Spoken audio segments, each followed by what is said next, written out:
Am I saying that correctly? You are. Thank you.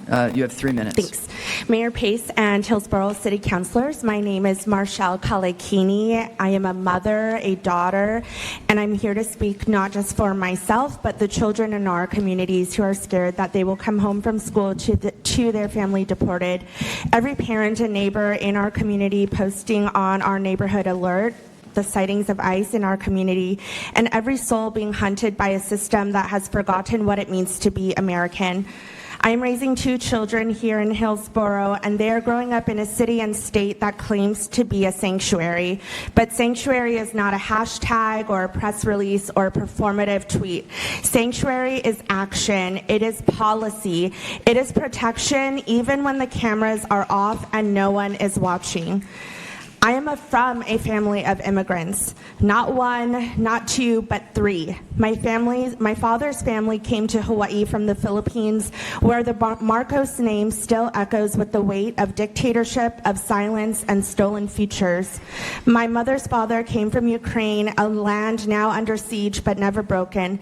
And my grandmother's family came from Okinawa, a people who know what it means to be erased, to be misnamed, and to be told they are something they are not.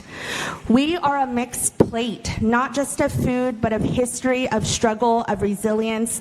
We are the children of people who crossed oceans, not for comfort, but for courage. They came to build something better, not just for themselves, but for us, for our children, and for our future. And now our neighbors are being kidnapped from their homes, on their way to picking up their children from childcare, not because they broke the law or because they are even criminals, but because they look different, because our skin is darker, because our names don't roll off the tongue of someone who has never left their zip code, because their accents don't match the narrow manufactured idea of what American is supposed to sound or look like. ICE is not here to enforce immigration law.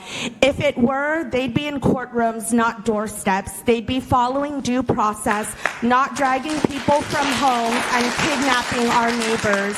This is not immigration enforcement. This is racial terror. This is state-sanctioned violence.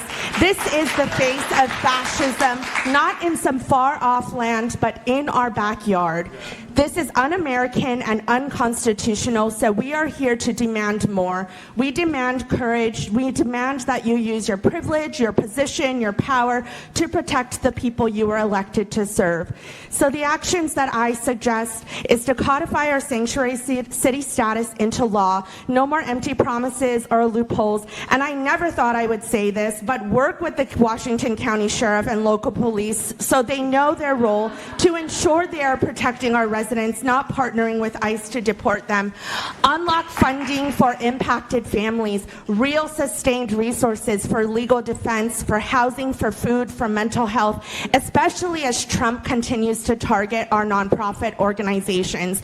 And our city attorney talked about limits, and we need to be real and recognize that this administration does not care about limits. We don't have limits. We have ineffective, outdated policy, and if this is our framework, we will continue to lose. Thank you very much.